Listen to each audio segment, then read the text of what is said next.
These are baby tomato plants that have come up from a cherry tomato being buried over the winter.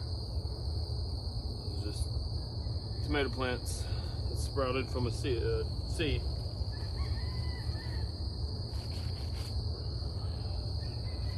So when I harvest, I always turn it upside down and take off the outer 2 or 3 leaves, because if there's worms or anything in there, you can always see the worm castings inside the leaves. So that's just a quick, easy, safe way to make sure your lettuce is good and clean.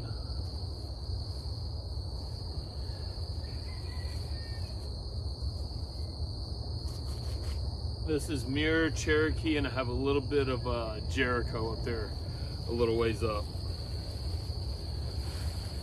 This is an absolutely beautiful bed of lettuce.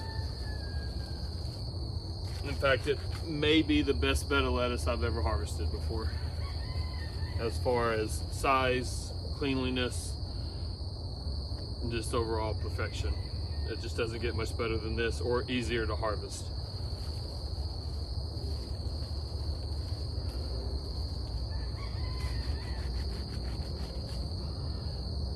So on average, I usually try to average about 6 heads of lettuce per 10-ounce bag of salad mix that I sell. But these heads right here, I bet it's closer to 4, which is an amazing yield compared to what I usually get. And what I usually get is still very profitable. This just makes it that much better.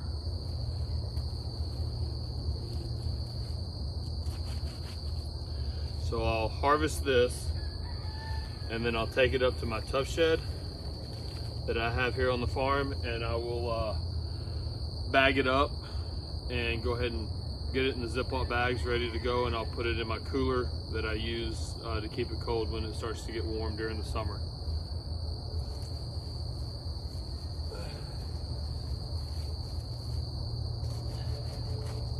When the days warm up, you always want to harvest first thing in the morning, 5-6 a.m. in the morning, because that's when it's at its absolute peak. No stress. It's had a good 8 to 10 hours to recover from the heat the day before, soak up any moisture and get real crisp. And this time, just by far the best time to harvest.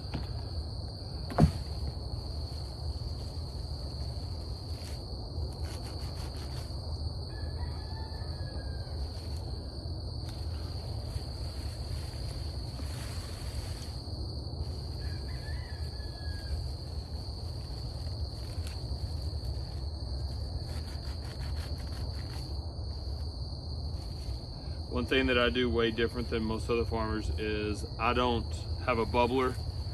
I don't wash my lettuce. I don't need to. It's perfectly clean. And it just makes it last so much longer if I don't wash it, because I don't have to worry about getting all the moisture out of it. I don't have to worry about anything. I just put it in the bag, let it go to the customer, because the customer's going to end up cleaning it anyway. I've never had one complaint about anything being in my lettuce. I had a lady one time message me and say, "Hey Mike, I found a friend in my salad mix." And I was so afraid it was going to be one of those little worms, green disgusting worms, because I get those sometimes in the perfect conditions. And she sent me a picture of a ladybug. And I said, "I'm so sorry. It just kind of happens when you do organic." And she goes, "Oh no, this is a great sign that this is completely organic. I don't mind the little guy being in here at all." I said, "Well, I appreciate that." And that's the only time I've ever had anything ever found in my salad mix.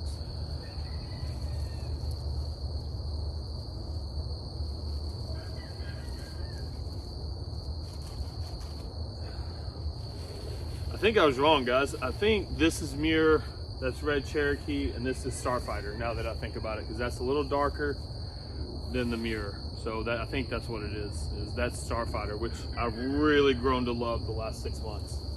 I'm really anxious to see how it's going to do in the summer, because it's supposed to be extremely heat tolerant. So really hoping it does well during the summer.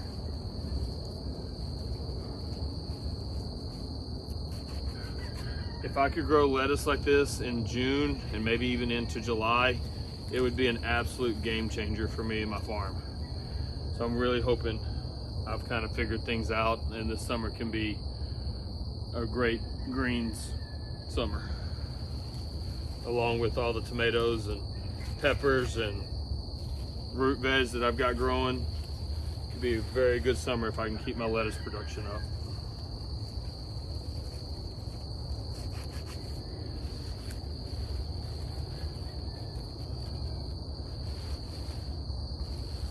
All right, my tub's getting kind of full here, so I'm gonna go to my tub shed and get this bagged up real quick and see how many bags I get, and then I will decide if I want to come back. There's a few heads in here that I want to go ahead and take out because they're just getting really big, and with the 94-degree heat today and 92 tomorrow, I don't want it to bolt. So I'll probably come back out here and pick a few more of the bigger heads just so I don't lose those. So let's go get this bagged up.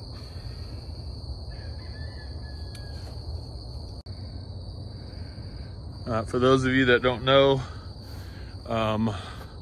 this is my tub shed where I keep my solar generator and quite a bit of rain collection. It's got a roof on it, 4-foot porch all the way around it, and then of course the roof on the shed collects quite a bit of rainwater. I've got a water tote, 500-gallon water tote on each side that looks like that. Collects quite a bit of rainwater for me. But this is my tough shed / man cave. It's my father-in-law's old recliner he was going to throw away. It's really dirty right now because I've been so busy out here. Cook stove, TV, DVD player, a couple of cast iron pans, little cook stove, or just a stove to keep it warm in here. It does very well. It's vented out the side there. Firewood box. So I'll have to go outside all the time. This thing actually can heat this whole little 10 by 10 building up in about 30 minutes when it's in the 20s outside. And there's a picture of me and my mom when I was a kid. And I'm obsessed with old lamps. Like I just love old oil lamps. And this one I found, it actually swivels back and forth. I know most of you don't care, but I love that thing. That was all tools, equipment. We spent the night out here a couple nights ago, me and a buddy of mine did, so like I said, it's still pretty dirty from that. But I'm gonna sit there now and get everything ready to bag up.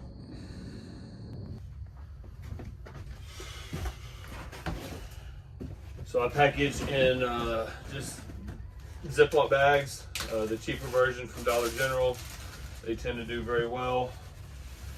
Customers really like them because they can just resell them up. It helps keep the lettuce a lot fresher.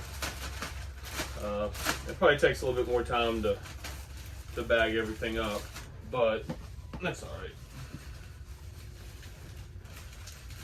The key to bagging lettuce, I've learned, is you don't want to hear any crunching. If you hear crunching, that means you're breaking the stems of the leaves, and it's going to make them turn brown and just not be as nice and fresh as what they should be. So it's more of a soft cram in there. Try to get anywhere 9 to 10 ounces is a pretty good average. I tend to put I think it's full, and then I just cram one more handful in there. Try to mash it down as I go, checking it for, usually I have more dead leaves and stuff that I missed when I was harvesting, but this stuff is just perfect. So it's not quite as much of an issue right now. The only thing I will say is these cheaper dollar store bags, they don't seal quite as easy as the nicer Ziploc bags, but those Ziploc bags are about twice as high. and it's only an issue to sell them when they're completely full. So like if it's half full, after somebody uses a handful of this lettuce, it's easy to close. So that's the finished product. Hopefully I'll bag up probably about 10 more of these.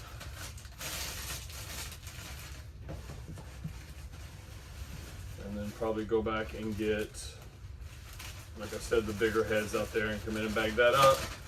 And then move on to the next task for today, which is going to be planting turnip seed and some more tomatoes. You know, you always forget in December when I seed my tomato plants, it doesn't take just a second to seed one tomato plant. It takes way more than 1 second to transplant that tomato plant though. So, you know, I was always gung-ho to plant a lot of tomatoes in December. And now here it is March, time to transplant everything. And it takes forever to get all these tomatoes transplanted. Luckily it's a 1 time a year, maybe 2 time a year thing, so I'll suck it up and get it done.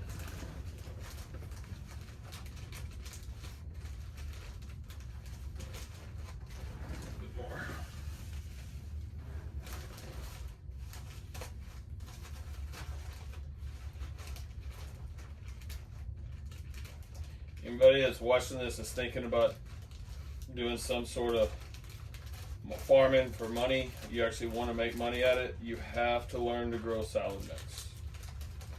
It's just like I've said before in other interviews and stuff, salad mix is your gateway drug to other vegetables. You got a lot of radishes and you ask people if they want radishes, they're going to be like, you know, you might get 1 or 2. But if you got salad mix, everybody's going to try your salad mix. And then after they try your salad mix, if you do a good job with it, they're going to call you back or text you back and say, hey, what else do you have? That salad mix was amazing. And then that's when you sell them the radishes and the turnips and the beets and all the other stuff that normally they wouldn't buy by themselves. I've had a lot of success with, you know, people ask me what I do, and I tell them I have a little farm I do on the side, and the conversation kind of starts, and the first thing I always say is, let me bring you a bag of salad, if I need a new customer, that is. Let me bring you a bag of salad. And they're like, oh, okay, and then I take it to them, and like I said a minute ago, first thing they do is call and say, that was amazing, what else do you have? And then that's when you can start making the money by throwing in those other crops that you might not have sold on their own. So like I get $6 a bag for the salad mix. So yeah, it's kind of a pain to sell 1 bag of salad mix for $6. But the next time they call you, you sell them $6 bag of salad mix, $3 bag of, or bunch of radishes, $3 beets, $3 turnips, tomato, whatever, and before you know it, you just sold $20 to 1 person. And then you multiply that times 10 or 12 people. You know, you're getting into some decent money if you're doing it part-time, which is what I do, of course, but that's just the way I look at it. I'm gonna finish getting this bagged up, and then we'll see how many bags we end up with.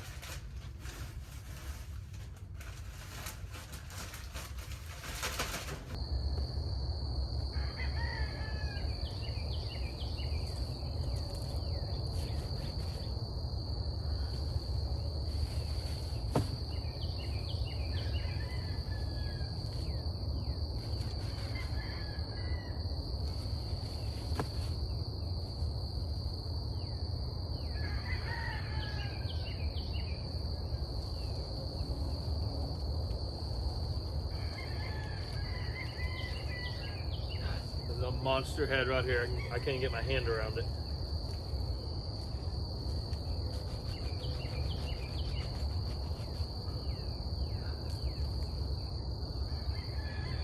That is a lot of lettuce for 1 head.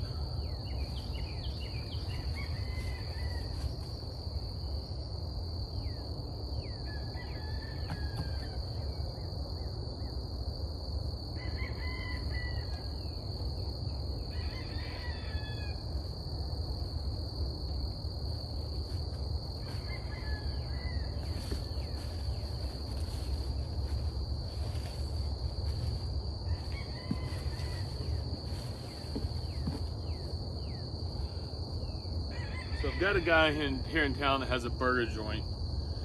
I'm picking out some of these bigger leaves that would be perfect on a burger and putting them in a bag. And I'm gonna take them by his little restaurant this afternoon or maybe tomorrow and see if he'd be interested in them.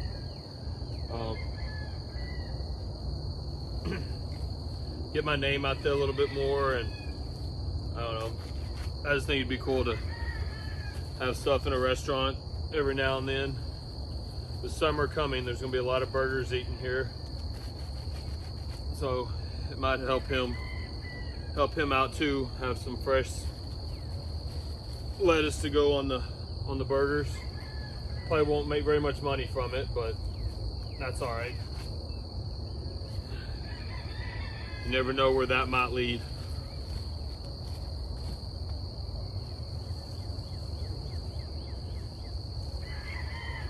So again, this side is Muir Red Cherokee, and this is Starfighter. And that's a pretty good sized head of Starfighter there.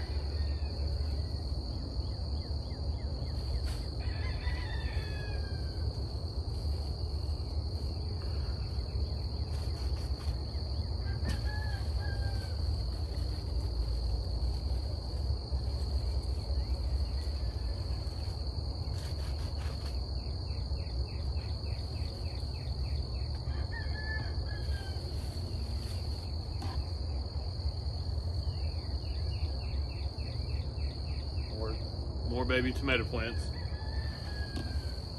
You can smell them too when you pull them up. If you're a gardener, you know what that tomato plant smells like.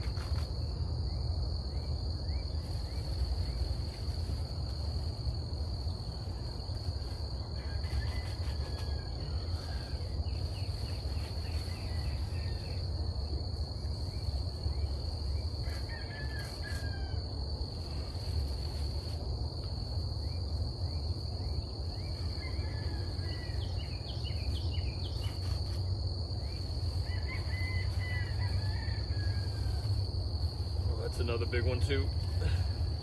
That's bigger than the other one.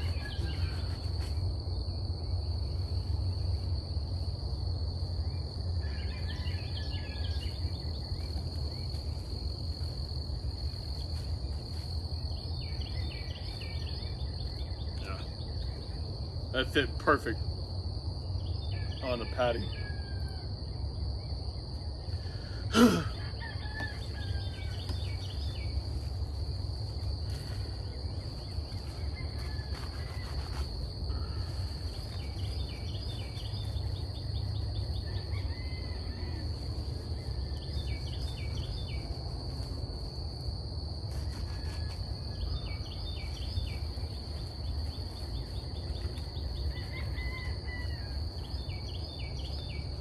Sending some of those red Cherokees too. I don't know if you can see.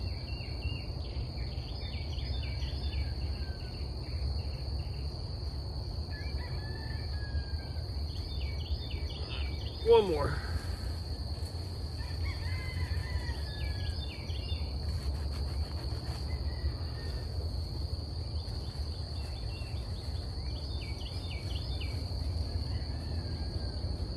One more red to finish off the top.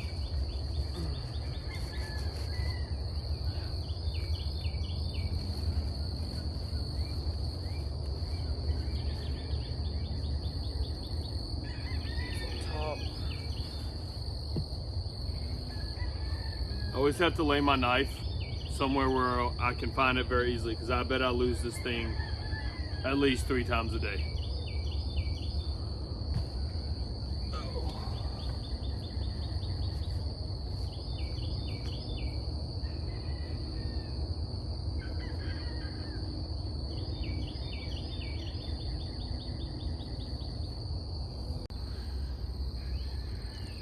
All right, I'm gonna go bag that other up, but first, before I forget, because I tend to forget a lot, I'm gonna I counted these heads that I cut just so I can get an average on what my yield is gonna be. And somehow I ended up with exactly 50 heads cut. I didn't mean to cut that exactly, but it'd be an easy number to remember. So I cut 50 heads. 10 bags would be amazing. If I could get 10 bags out of 50 heads, that's 5 heads a bag. So that's really good. So let's go find out.